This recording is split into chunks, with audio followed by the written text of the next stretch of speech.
اب کا 7واں پارہ عام قرائے کرام نے تلاوت کیا ہے۔ 7واں پارہ یہ سورہ مائدہ کے آخری حصے پر اور سورہ الانعام کے ابتدائی حصے پر مشتمل ہے۔ آج ہم سورہ الانعام کی 50 نمبر آیت 59 نمبر آیت پر بات کریں گے اور سورہ انعام کی ہی 83 نمبر سے لے کر 88 نمبر تک آیتوں پر بھی بات ہوگی اور معمولی سی بات 103 نمبر آیت پر انشاءاللہ الرحمن ہوگی۔ 50 نمبر آیت میں اللہ مالک الملک نے فرمایا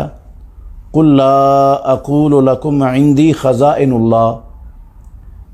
اے محمد الرسول اللہ صلی اللہ علیہ وسلم آپ کہہ دیجئے میں نہیں کہتا ہوں تمہارے لیے کہ میرے پاس اللہ رب العالمین کے خزانے ہیں، وَلَا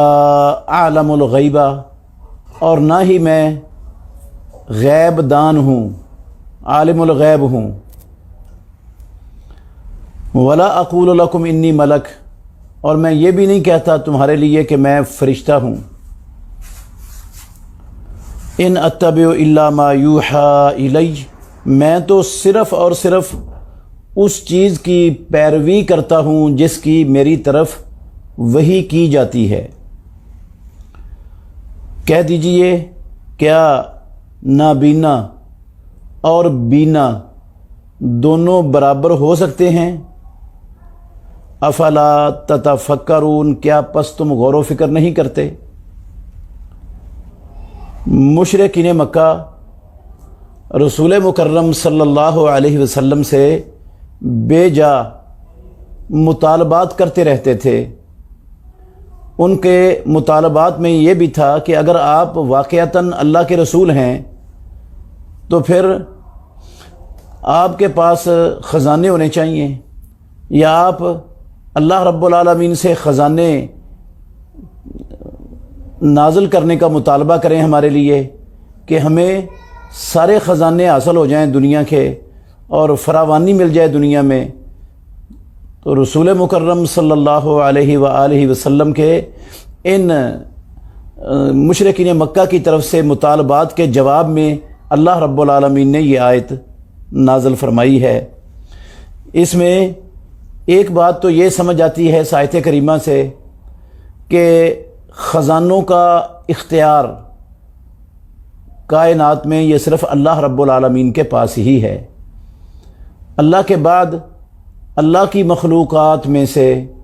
محمد الرسول اللہ صلی اللہ علیہ وسلم وہ سب سے زیادہ عزت والے بھی ہیں، شان اور مقام والے بھی ہیں، اور سب سے بڑھ کر علم والے بھی ہیں۔ نہ آپ جیسا علم کائنات میں کسی کو عطا ہوا رب العالمین کی مخلوقات میں سے، نہ آپ جیسی شان کسی کو ملی، نہ عزت اور مقام کسی کو ملا، اور نہ قیامت تک اور جنت میں جانے تک کسی کو مل سکے گا جو اللہ نے محمد الرسول اللہ صلی اللہ علیہ وسلم کو بخشا۔ تو خزانوں کا اختیار امام الانبیاء محمد الرسول اللہ صلی اللہ علیہ وسلم کے پاس بھی نہیں تھا۔ اگر خزانوں کا اختیار آپ صلی اللہ علیہ وسلم کے پاس ہوتا، جس کو چاہتے جتنے چاہتے خزانے دے دیتے، تو سوال پیدا نہیں ہو سکتا تھا کہ خود محمد الرسول اللہ صلی اللہ علیہ وسلم اپنے مبارک پیٹ پر بھوک کی وجہ سے پتھر باندھتے اور آپ کے جانثار صحابہ رضوان اللہ علیہم اجمعین اپنے پیٹوں پر پتھر باندھتے، اور رسول مکرم صلی اللہ علیہ وآلہ وسلم کے صحابہ آپ کے جانثار کئی دن ان کو کھانے کے لیے راشن کا ایک لقمہ بھی میسر نہ آتا، اور 2 ماہ خود کائنات کے امام محمد الرسول اللہ صلی اللہ علیہ وسلم کے گھر میں چولہا جلانے کی نوبت نہ آتی۔ آتی نہیں تھی۔ اگر خزانے آپ کے پاس ہوتے تو ایسا نہ ہوتا کبھی بھی۔ اور رسول اللہ صلی اللہ علیہ وسلم کے جانثار جنہوں نے اللہ کی زمین پر اللہ کے دین کو غالب کرنے کے لیے، انسانوں کو اللہ کا پیغام پہنچانے کے لیے، انسانیت کو انسانوں کی بندگی سے نکال کر رب کی بندگی میں لا کر کھڑا کرنے کے لیے اللہ کے دشمنوں سے لڑائیاں کیں، جنگیں کیں، اپنا مال، اپنی اولاد، اپنا جان، اپنا علاقہ، دنیا کی ہر چیز اور ہر محبت قربان کر ڈالی، وہ ان کو شہادت کے بعد کفن کی 3 چادریں تک میسر نہیں ہوتی تھیں۔ ایک ہی چادر ملتی کئیوں کو، وہ بھی چھوٹی نکلتی۔ اگر سر ڈھانپتے تو پاؤں ننگے ہو جاتے، پاؤں ڈھانپتے تو سر ننگا ہو جاتا۔ رسول مکرم صلی اللہ علیہ وسلم کہتے سر ڈھانپ دو ایک چادر سے، اور پاؤں پر نہیں آتی تو گھاس وغیرہ ڈال کر پاؤں پر ان کو ایسے ہی دفن کر دو۔ تو یہ خزانے اگر محمد الرسول اللہ صلی اللہ علیہ وسلم کے اختیار میں ہوتے تو آپ صلی اللہ علیہ وسلم کے جانثاروں پر یہ کیفیت اور یہ حالت کبھی بھی ظاہر نہ ہوتی اور کبھی بھی نہ آتی۔ تو یہ آیت صریح نص ہے کہ یہ خزانے اللہ رب العالمین کے پاس ہیں، خزانوں کا مالک وہ ہے، اور خزانوں کا اختیار بھی صرف اللہ رب العالمین کے پاس ہے۔ وہ جس کو چاہے، جتنے چاہے، جب چاہے خزانوں سے نوازتا ہے۔ اس میں اللہ کے سوا کسی کا اختیار نہیں ہے۔ اور اگر ہم یہ سمجھ لیں کہ فلانا اللہ کا بندہ، نیک بندہ، فلانا بزرگ، ولی، پیر، وہ بھی خزانے بخشنے والا ہے، گنج بخش ہے، خزانے بخشتا ہے، مالدار کرتا ہے انسانوں کو، لوگوں کو، تو یہ شرک کے زمرے میں آئے گا، کیونکہ یہ صفت صرف اللہ رب العالمین کی ہے۔ اور دوسری چیز جو اس آیت کے اندر جس کی نفی کی ہے اللہ رب العالمین نے اپنے نبی کی زبان سے کروائی ہے، وَلَا أَعْلَمُ الْغَيْبَ، اے محمد الرسول اللہ صلی اللہ علیہ وسلم آپ یہ بھی اعلان کر دو کہ میں عالم الغیب نہیں ہوں، کہ تم مجھ سے جس چیز کا پوچھو اور میں تمہیں اس کا فوری طور پر جواب دے دوں، ایسی کوئی بات میرے پاس نہیں ہے، کوئی علم ایسا میرے پاس نہیں ہے کہ تمہارے ہر سوال کا ہر وقت میں جواب دینے کے لیے بالکل تیار ہوں اور مکمل میں آپ کو ہر سوال کا جواب دے دوں۔ مجھے تو اللہ رب العالمین نے جتنا علم عطا کیا ہے، جو دیا ہے، جتنا دیا ہے، میں وہ جانتا ہوں۔ اللہ رب العالمین مجھے جو اس نے نہیں دیا میں وہ نہیں جانتا۔ اگر وہ مجھے اس سے زیادہ دے دیتا تو میں زیادہ بھی جان سکتا تھا، اس سے کم دے دیتا تو کم بھی جان سکتا تھا۔ تو جتنا اللہ رب العالمین نے مجھے علم عطا کیا ہے وہ میں جانتا ہوں، جو دیا ہے اس کا مجھے علم ہے۔ باقی جو اللہ رب العالمین نے مجھے نہیں دیا وہ اللہ رب العالمین ہی جانتے ہیں، وہ میں محمد صلی اللہ علیہ وسلم نہیں جانتا۔ ولا اعلم الغیب، میں عالم الغیب نہیں ہوں، غیب نہیں جانتا ہوں۔ آپ دیکھیں محمد الرسول اللہ صلی اللہ علیہ وسلم جو اللہ کی ساری مخلوقات میں اللہ کے بعد سب سے زیادہ افضل ہیں، عزت و عظمت والے ہیں، شان اور مقام والے ہیں، وہ اگر عالم الغیب نہیں ہے تو اللہ کے باقی پیغمبر اور رسول کیا وہ عالم الغیب ہو سکتے تھے؟ ان کے بارے میں یہ عقیدہ رکھا جا سکتا ہے کہ وہ بھی عالم الغیب تھے؟ اگر آدم علیہ السلام عالم الغیب ہوتے تو کبھی بھی اس درخت کو کھانے کی کوشش نہ کرتے، شیطان کے بہکاوے میں کبھی بھی نہ آتے، جس کی وجہ سے ان کو جنت سے نکلنا پڑتا، اللہ سے معافی مانگنا پڑتی۔ اگر نوح علیہ السلام عالم الغیب ہوتے تو اپنے بیٹے کے لیے جب وہ ان کی آنکھوں کے سامنے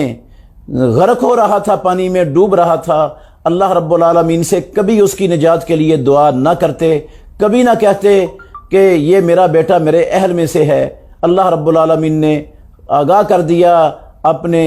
جلیل القدر پیغمبر نوح علیہ السلام کو، انہ لیس من اہلک فلا تسألنی ما لیس لک بہ علم،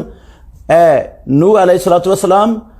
اس چیز کا مجھ سے سوال نہ کرنا جس کا تجھے علم نہیں ہے، یہ تیرا بیٹا تیرے اہل میں سے نہیں ہے۔ تو اگر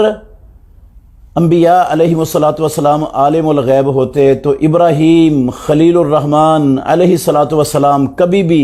بچھڑا بھون کر گرم پتھروں پر ان مہمانوں کے سامنے پیش نہ کرتے جو فرشتوں کی شکل میں ابراہیم خلیل الرحمن فرشتے جو انسانی مہمانوں کی شکل میں آئے تھے، کبھی بھی ان کے سامنے بچھڑا بھون کر پیش نہ کرتے، اور کبھی ان کو نہ کہتے کہ تم کھاتے کیوں نہیں ہو۔ اور کبھی بھی لوط علیہ الصلوۃ والسلام اگر عالم الغیب ہوتے تو کبھی بھی جب ان کے پاس فرشتے نوجوان خوبصورت نوجوانوں کی شکل میں آئے، لوط علیہ الصلوۃ والسلام کی بد فطرت قوم وہ ان کی طرف لپکی تو کبھی بھی لوط علیہ الصلوۃ والسلام ان کے اس حرکت پر بے بسی کا اظہار نہ کرتے۔ اگر عالم الغیب ہوتے تو ان کو پتہ ہوتا کہ یہ فرشتے ہیں، وہ فرشتوں کو ہاتھ ہی نہیں لگا سکیں گے، پہنچ نہیں سکیں گے، ان کو نقصان پہنچا ہی نہیں سکیں گے۔ اگر انبیاء علیہ الصلوۃ والسلام کے پاس غیب کا علم ہوتا تو سلیمان علیہ الصلوۃ والسلام نے جب پرندوں کی حاضری لگوائی تو ہدہد کے غائب ہونے پر کبھی سوال نہ کرتے کہ ہدہد کہاں ہے، میں اس کو سخت سزا دوں گا یا میں اس کو ذبح کر دوں گا، یا میرے پاس وہ کوئی واضح دلیل لے کے آیا اپنے غائب ہونے کی، جب میں نے بلایا ہے تو کیوں حاضر نہیں ہوئے، کیوں وہ غائب ہوا ہے؟ تو اس نے بھی آ کر کہا انی جئتک من سبأ بنبأ یقین، اے اللہ کے نبی میں آپ کے پاس ایک سبا قوم کی یقینی خبر لے کے آیا ہوں جو آپ کو معلوم نہیں ہے۔ وہ خبر اس نے بتائی تو سلیمان علیہ الصلوۃ والسلام کہتے ہیں ابھی ہم جائزہ لیتے ہیں کہ تو سچ کہہ رہا ہے یا جھوٹ بول رہا ہے۔ ساری تفصیل ہے یہ۔ اگر یعقوب علیہ الصلوۃ والسلام اللہ کے جلیل القدر پیغمبر ہیں، جد الانبیاء ہیں، اگر عالم الغیب ہوتے، ان کو غیب کا علم ہوتا تو کبھی بھی یوسف علیہ الصلوۃ والسلام کی جدائی پر غمگین ہو کر ان کی آنکھیں سفید نہ ہو جاتی، کبھی وہ بینائی سے محروم نہ ہوتے، کبھی وہ پریشانی کے عالم میں اپنی زندگی بسر نہ کرتے یوسف علیہ الصلوۃ والسلام کی جدائی میں۔ اور خود کائنات کے امام سرور کونین تاجدار مدینہ محمد الرسول اللہ صلی اللہ علیہ وسلم کی زوجہ مطہرہ پر، مومنوں کی ماں پر، عائشہ صدیقہ طیبہ طاہرہ پر جب منافقین نے بہتان لگایا اور طوفان بدتمیزی مدینہ طیبہ میں کھڑا کیا تو اللہ کے نبی کبھی پریشان نہ ہوتے، کبھی بھی عائشہ صدیقہ رضی اللہ عنہا سے نہ کہتے کہ عائشہ اگر تجھ سے غلطی ہو گئی ہے تو اعتراف کر لے، اللہ غلطی کا اعتراف کرنے والوں کو معاف کر دیتا ہے۔ کبھی بھی آپ صلی اللہ علیہ وسلم اسامہ سے اور کبھی بریرہ سے اور کبھی دوسرے لوگوں سے، کبھی سیدنا علی بن ابی طالب رضی اللہ عنہ سے کبھی مشورے نہ کرتے اس حوالے سے۔ اگر رسول مکرم صلی اللہ علیہ وسلم عالم الغیب ہوتے تو کبھی بھی وہ شہد والے واقعہ میں آپ شہد استعمال نہ کرنے نہ پینے کی کبھی قسم اٹھا کر اس کو حرام نہ کرتے۔ اگر محمد الرسول اللہ صلی اللہ علیہ وسلم عالم الغیب ہوتے تو کبھی بھی 70 صحابہ رضوان اللہ علیہم اجمعین جن کو مشرکین مکہ نے اس لیے اللہ کے نبی سے مانگا تھا کہ ہماری قوم اسلام لانا چاہتی ہے، بھیجو، اپنے 70 قراء علماء بھیجے اپنے صحابہ میں سے، انہوں نے شہید کر دیا دھوکہ دے کر، کبھی بھی رسول مکرم صلی اللہ علیہ وسلم ان کو نہ بھیجتے۔ ایک نہیں، اس طرح کے جو ہے نا وہ 20 واقعات پیارے پیغمبر محمد الرسول اللہ صلی اللہ علیہ وسلم کی سیرت، آپ کی سنت اور احادیث سے پیش کیے جا سکتے ہیں۔ تو یہ علم غیب یہ بھی اللہ رب العالمین کی صفت ہے۔ اگر کوئی انسان، کوئی مسلمان یہ عقیدہ رکھتا ہے کہ انبیاء علیہم الصلوۃ والسلام غیب دان ہیں، محمد الرسول اللہ صلی اللہ علیہ وسلم غیب دان ہیں، تو وہ شرک کا ارتکاب کر رہا ہے، کیونکہ یہ صفت صرف اللہ رب العالمین کی ذات کے ساتھ خاص ہے، رب العالمین کی صفت ہے۔ جب انبیاء علیہم الصلوۃ والسلام عالم الغیب نہیں تو پھر کوئی پیر، کوئی ولی، کوئی کتب، کوئی ابدال، کوئی سالک، کوئی عابد، کوئی عالم وہ غیب دان کیسے ہو سکتا ہے؟ یہ تو انبیاء علیہم الصلوۃ والسلام کی بھی صفت نہیں ہے۔ جب یہ لوگ عالم الغیب نہیں تو یہ بدبخت جو بیٹھے ہوئے ہیں کاہن، مستقبل کی خبریں دینے والے، یہ علم جفر اور علم رمل، یہ جفار اور رمال ہونے کے دعوے کرنے والے اور مستقبل کی خبریں دینے والے، یہ کس بات کی مولی ہیں، ان کی کیا حیثیت ہے کہ ان کو پتہ چلے مستقبل کی خبروں کا؟ یہ تو اللہ رب العالمین کی ذات کی خصوصیت ہے۔ اللہ نے تو اپنی مخلوقات میں سے سب سے عظمت والی مخلوق محمد الرسول اللہ صلی اللہ علیہ وسلم اور تمام نبیوں کو یہ چیز عطا نہیں کی، تو یہ ان کاہنوں کو، ان علم جفر اور علم رمل کہ دعوے داروں کو یہ کیسے غیب کی خبریں ان کو مل سکتی ہیں، اور کیسے یہ عالم الغیب اور غیب دان ہو سکتے ہیں، اور کیسے یہ لوگوں کو ان کے آنے والے مستقبل کے ہفتے کی ساری جو ہے نا وہ صورتحال کیسے بتا سکتے ہیں؟ تو اگر کوئی ایسا سمجھتا ہے کہ یہ بتا سکتے ہیں تو وہ ان کو اللہ رب العالمین کی صفت میں شریک کرنے کا ارتکاب کر رہا ہے۔ تو فرمایا وَلَا أَقُولُ لَكُمْ إِنِّي مَلَكٌ، میں یہ بھی نہیں کہتا ہوں تمہارے لیے کہ میں اللہ رب العالمین کا فرشتہ ہوں، میں تو فرشتہ ہوں ہی نہیں، میں تو تمہارے جیسا انسان ہوں۔ ان اتبع الا ما یوحى الی، فرق یہ ہے کہ تمہاری طرف وحی نہیں آتی رب العالمین کی طرف سے، اور میری طرف وحی آتی ہے۔ مجھے اللہ رب العالمین نے اپنی ساری مخلوقات میں سے سب سے زیادہ عزتوں عظمتوں سے نوازا ہے، تو میں تو صرف وہ کام کرتا ہوں جس کے کرنے کی میری طرف وحی کی جاتی ہے، وحی ہوتی ہے۔ اب رسول اللہ صلی اللہ علیہ وسلم جو کچھ کرتے تھے، چاہے وہ قرآن مجید فرقان حمید کے احکام اور آیات کے مطابق کرتے تھے، یا پیارے پیغمبر اس کے علاوہ کرتے تھے جن کو احادیث کہا جاتا ہے، وہ سب کچھ اللہ کی وحی تھی۔ تو کچھ لوگ وہ یہ دعوے کرتے پھرتے ہیں دنیا میں اسلام کا لبادہ اوڑھ کر کہ قرآن کی طرف لوگوں کو لوٹنے کی ضرورت ہے، حدیث کی ضرورت نہیں ہے، حدیث یہ 200 سال بعد لکھی گئی ہے، اس کے بغیر جو ہے نا وہ قرآن پر عمل کرنا چاہیے۔ اصل میں حقیقت یہ ہے کہ محمد الرسول اللہ صلی اللہ علیہ وسلم کا قول اور آپ کا فعل اور آپ کے سامنے جو کام ہوا اس پر آپ کی خاموشی، یہ بھی اللہ رب العالمین کی وحی ہے۔ جس طرح قرآن اللہ کی وحی ہے، احادیث بھی اللہ کی وحی ہیں، تو محمد الرسول اللہ صلی اللہ علیہ وسلم تو وحی کی اتباع کرتے تھے، وحی کے علاوہ آپ کچھ کرتے ہی نہیں تھے۔ ان نتبع الا ما یوحى الی، جو محمد الرسول اللہ صلی اللہ علیہ وسلم کے قرآن مجید کے علاوہ والے اعمال کو، افعال کو، اقوال کو وحی نہیں مانتا، وہ قرآن کی اس آیت کا منکر ہے، وہ قرآن کی اس آیت کو نہیں مانتا، اور جو قرآن کی ایک آیت کو نہیں مانتا اس کا مسلمانوں سے، اسلام سے رشتہ ختم ہو جاتا ہے۔ تو بعض لوگ وہ نام اسلام کا، اس لیے میں نے کہا اسلام کا نام لیتے ہیں یہ منکرین حدیث، اور کہتے ہیں حدیث کی ضرورت نہیں، حدیث کے بغیر قرآن پر عمل کرنا ممکن ہی نہیں، قرآن کو سمجھا ہی نہیں جا سکتا محمد الرسول اللہ صلی اللہ علیہ وسلم کی حدیث کے بغیر۔ تو یہ ایک مستقل بڑا موضوع ہے۔ تو قل هل يستوي الاعمى والبصير افلا تتفکرون، کہہ دیجئے محمد الرسول اللہ صلی اللہ علیہ وسلم کیا اندھا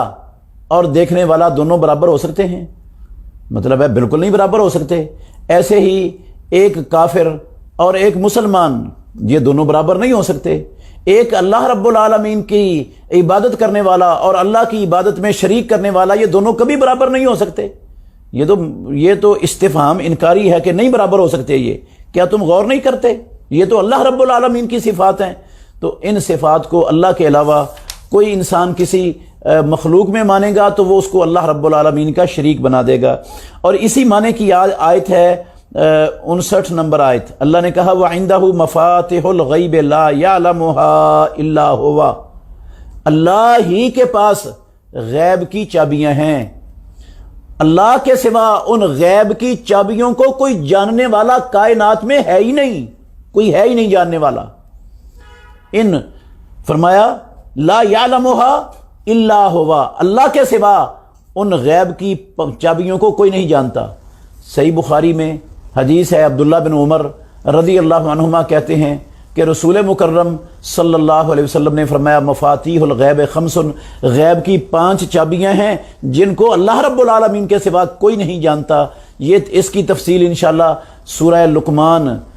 والے پارے کے اندر جب ہم 21واں پارہ پڑھیں گے تو سورہ لقمان کی آخری آیت کے حوالے سے اس وقت اس کی مزید تفصیل آپ کے سامنے رکھیں گے۔ اللہ نے فرمایا وَعِندَهُ مَفَاتِحُ الْغَيْبِ لَا يَعْلَمُهَا إِلَّا هُوَ، اللہ ہی کے پاس غیب کی چابیاں ہیں جن کو اللہ رب العالمین کے سوا کوئی نہیں جانتا. وَيَعْلَمُ مَا فِي الْبَرِّ وَالْبَحْرِ، اور اللہ ہی جانتا ہے جو خشکی میں ہے اور جو سمندروں میں ہے. وَمَا تَسْقُطُ مِنْ وَرَقَةٍ إِلَّا يَعْلَمُهَا، کوئی پتا کسی درخت کا نہیں گرتا مگر اللہ کے علم میں ہوتا ہے. وَلَا حَبَّةٍ فِي ظُلُمَاتِ الْأَرْضِ، اور کوئی دانہ زمین کی تہوں کے اندر اندھیروں کے اندر ہے تو وہ بھی اللہ جانتا ہے. ولا رطبن، اور کوئی تر چیز اور کوئی خشک چیز، الا فی کتاب مبین، مگر وہ لوح محفوظ کے اندر، روشن کتاب کے اندر اللہ رب العالمین نے زمینوں آسمانوں کی پیدائش سے 50,000 سال قبل کی لکھی ہوئی ہے. تو اس کے بعد سورہ انعام کی آیت نمبر 83 سے لے کر 88 تک صرف ایک مختصر بات کرنا چاہتا ہوں. اللہ رب العالمین نے 18 پیغمبروں کا نام لیا. 18 پیغمبروں کا نام لے کر ان کے آباء و اجداد کا، باپ دادوں کا، ان کی اولادوں کا، ان کے بھائیوں کا ذکر کر کے اللہ رب العالمین نے کہا وَلَوْ أَشْرَكُوا لَحَبِطَ عَنْهُمْ مَا كَانُوا يَعْمَلُونَ، اگر بے فرض محال یہ لوگ اللہ کے نبی، پیغمبر اور رسول اور ان کے قرابت دار وہ بھی اللہ رب العالمین کی عبادت میں اللہ کی مخلوقات میں سے کسی کو شریک بنا لیتے تو لَحَبِطَ عَنْهُمْ مَا كَانُوا يَعْمَلُونَ، جو کچھ انہوں نے کیا اور کرایا تھا سب کا سب ضائع ہو جاتا. مخاطب واقعتاً انبیاء علیہم الصلاۃ والسلام ہیں، لیکن انبیاء علیہم الصلاۃ والسلام سے شرک کا سرزد ہونا محال ہے، ناممکن ہے، سوال ہی پیدا نہیں ہوتا. بتایا ان انبیاء کو مخاطب کر کے بتایا نبیوں کے امتیوں کو جا رہا ہے کہ امتیوں، اللہ کی مخلوق میں سب سے بڑا اللہ کا نبی ہوتا ہے، نبی سے بڑا رب کی مخلوق میں کوئی نہیں ہوتا. اگر اللہ کی مخلوق کا سب سے بڑا بھی بے فرض محال شرک کر لیتا ہے تو رب اس کو بھی معاف نہیں کرتا. تو میں اور آپ اور ساری دنیا کے انسان ہم کس شمار میں ہوتے ہیں، کس شمار میں آئیں گے؟ ہمارا کیا شمار ہوگا؟ ہم کیا حیثیت ہوگی؟ کس بات کی مولی ہوں گے ہم؟ تو اس لیے شرک اللہ رب العالمین کی ذات میں، اللہ کی صفات میں، اللہ کے اختیارات میں، اللہ کے حقوق میں، اس کی مخلوقات میں سے کسی کو شریک کرنے کا نام شرک ہے. اگر کوئی انسان کرے گا تو اس کی زندگی کی ساری نیکیاں اور سارے اعمال ضائع اور برباد ہو جائیں گے. وہ عمل حج ہو، وہ عمل عمرہ ہو، وہ عمل نماز ہو، روزہ ہو، زکوٰۃ ہو، تبلیغ ہو، جہاد ہو، تعمیر مسجد ہو، مدرسہ ہو، غریبوں مسکینوں کی مدد ہو، کائنات کا کوئی بھی نیکی کا عمل ہو، اگر عمل کرنے والے کے عقیدے میں شرک کی ملاوٹ اور آمیزش موجود ہے تو وہ سارے کے سارے اعمال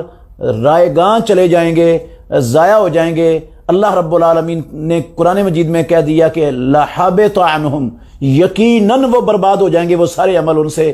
یہ شرک ایسا خطرناک گناہ ہے، ایسا جرم ہے، اس کے ہوتے ہوئے کوئی بڑے سے بڑا عمل کسی کام کا نہیں رہتا. وہ عمل سارا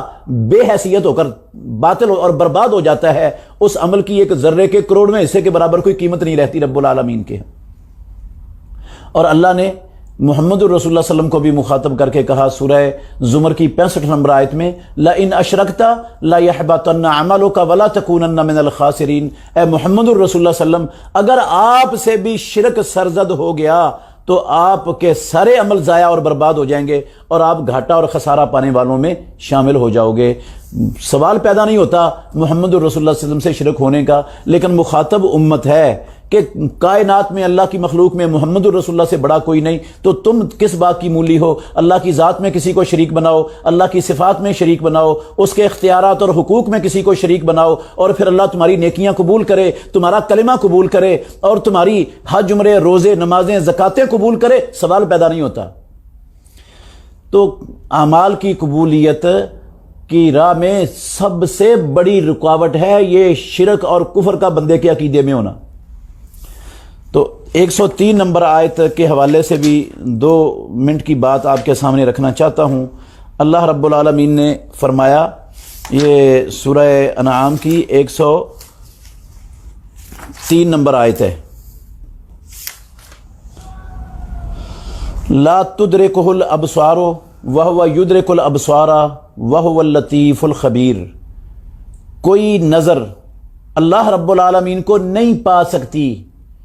وہو یدرک الابصار، اور وہ ساری نظروں کو پاتا ہے رب العالمین، وہو اللطیف الخبیر، اور وہ خوب باریک بین اور خوب خبر رکھنے والا ہے۔ اس کا مطلب ہے کہ اللہ رب العالمین کی حقیقت کو اللہ کی مخلوقات میں سے کوئی نہیں پا سکتا۔ لا تدرک الابصار، ادراک کا معنی آنکھ سے دیکھنا بھی ہوتا ہے، اور دنیا کی زندگی میں اللہ رب العالمین کو کوئی آنکھ سے بھی نہیں دیکھ سکتا۔ دنیاوی زندگی میں کوئی مخلوق نہیں دیکھ سکتی۔ ہماری ماں عائشہ ام المومنین رضی اللہ عنہا وہ بیان کرتی ہیں، صحیح بخاری شریف کے اندر بھی ہے اور صحیح مسلم شریف میں بھی ہے، کہ جو شخص یہ گمان کرتا ہے کہ محمد الرسول اللہ صلی اللہ علیہ وسلم نے اللہ رب العالمین کو دیکھا ہے، فقد اعظم علی اللہ الفریۃ، وہ اللہ رب العالمین پر بڑا جھوٹ باندھ رہا ہے۔ تو یہ کیسے ممکن ہے کہ محمد الرسول اللہ صلی اللہ علیہ وسلم اپنی دنیاوی زندگی میں اللہ رب العالمین کو اپنی سر والی آنکھوں سے دیکھ لیتے؟ قرآن میں اللہ نے کہا ہے، یہ اس آیت سے استدلال کیا ہماری ماں نے، لا تدرکہ الابصار، اللہ کو کوئی نظر ابصار میں سے کوئی نہیں پا سکتی، وہو یدرک الابصار وہو اللطیف الخبیر۔ رسول مکرم صلی اللہ علیہ وسلم سے پوچھا گیا، جب آپ معراج کے لیے اللہ رب العالمین لے گئے آپ کو، اور سدرۃ المنتہا تک محمد الرسول اللہ صلی اللہ علیہ وسلم پہنچے، بیت المقدس تک، مکے سے بیت المقدس سے آسمان دنیا تک، پھر دوسرے، پھر تیسرے، پھر چوتھے، پھر پانچویں، پھر چھٹے، پھر ساتویں، اور پھر ساتویں آسمان سے اوپر سدرۃ المنتہا تک محمد الرسول اللہ صلی اللہ علیہ وسلم کو اللہ مالک الملک نے اپنی قدرت کاملہ کے ساتھ ایک رات کے کچھ حصے میں بہت کچھ دکھا کر سیر کروا دی۔ معراج کہتے ہیں اس کو، حالت بیداری میں ہوا، اللہ کے نبی کی جسم اطہر کے ساتھ ہوا یہ معراج۔ تو آپ صلی اللہ علیہ وسلم کی اللہ سے ملاقات بھی ہوئی سدرۃ المنتہا میں۔ تو پوچھا صحابہ نے، ہل رأیت ربک، اے کائنات کے امام کیا آپ نے اپنے رب کو دیکھا تھا؟ تو رسول اللہ صلی اللہ علیہ وسلم نے فرمایا، نور انا اراہو، اللہ رب العالمین تو نور ہے، میں اس نور کو کیسے دیکھ سکتا تھا؟ ہاں، دنیا کی زندگی میں کوئی آنکھ اللہ رب العالمین کا دیدار